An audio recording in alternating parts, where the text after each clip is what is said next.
রাজধানীসহ সারা দেশে আশঙ্কাজনক হারে বেড়েছে খুনের ঘটনা। একের পর এক নৃশংস ঘটনায় বাড়ছে আতঙ্ক।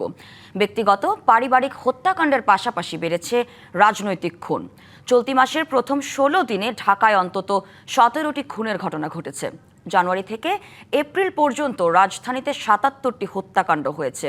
পুলিশ সদর দপ্তরের তথ্য অনুযায়ী এই ৪ মাসে সারা দেশে ১,০০০-এর বেশি খুনের ঘটনা ঘটেছে। অপরাধ বিশেষজ্ঞরা বলছেন, সহিংসতা বাড়ার মূল কারণ বিচারহীনতা।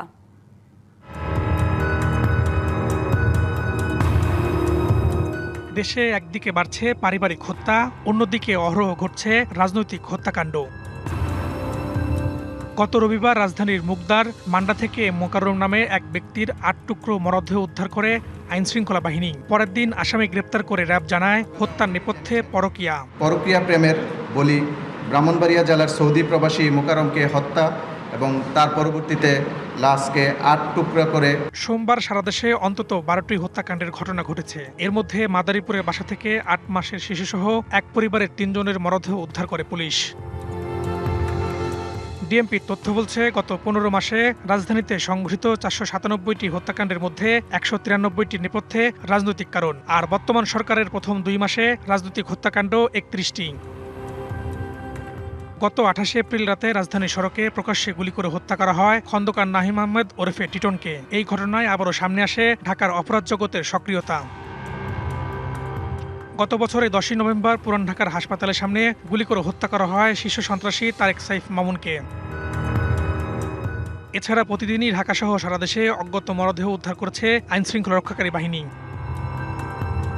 পুলিশের তথ্য অনুযায়ী গত জানুয়ারি থেকে এপ্রিল পর্যন্ত সারা দেশে ১,১৪২টি খুনের ঘটনা ঘটেছে। এর মধ্যে জানুয়ারিতে ২৮৭টি, ফেব্রুয়ারিতে ২৫০, মার্চে ৩১৭ ও এপ্রিলে ২৮৮টি। ২০২৪ সালের ৫ই আগস্টের পর আইনশৃঙ্খলা বাহিনীর দুর্বলতার সুযোগে সক্রিয় হয়ে ওঠে অপরাধীরা। শীর্ষ সন্ত্রাসীরা জামিনে বেরিয়ে পরিচালনা করছে অপরাধ কর্মকাণ্ড। আইনশৃঙ্খলা পরিস্থিতি। ঈদ আসবে, সাথে ক্যাশব্যাকও আসবে। নিজের বা প্রিয়জনের জন্য কেনাকাটায় এবারও নগদ পেমেন্টে পাচ্ছেন দারুণ ক্যাশব্যাক। তাই যাই কিনুন, পেমেন্ট করুন নগদে। সবসময় স্ট্যাটিক থাকে না, এটা আপস অ্যান্ড ডাউনস থাকে, কখনো ভালো কখনো মন্দ। তো পরিস্থিতি যাই থাকুক, আমাদের সবসময় চেষ্টা থাকে এটাকে নিয়ন্ত্রণে রাখা। পুলিশের যেই কাজটা সেটা হচ্ছে আইনশৃঙ্খলা পরিস্থিতি নিয়ন্ত্রণে রাখা। এইটা আমরা সর্বোচ্চ চেষ্টা দিয়ে করছি। আর যে ইতিমধ্যে কিছু বিচ্ছিন্ন ঘটনা যেগুলো ঘটেছে এগুলোর বিষয়ে আমরা মামলা নেওয়া এবং আসামি অনেকেই গ্রেফতার আছে এবং যারা এই মুহূর্তে ধরাছোঁয়ার বাইরে তাদেরকে গ্রেফতারের চেষ্টা অব্যাহত আছে। অপরাধ বিশ্লেষকরা বলছেন, বিচার ও রাজনৈতিক প্রশ্রয় বন্ধ না হলে অপরাধ কমানো কঠিন। হত্যা করার পরও অনেকেই বিচারিক যে দণ্ড সেগুলো ফেস করতে হচ্ছে না। হত্যা করার পরও সে অবাধে ঘোরাফেরা করতেছে।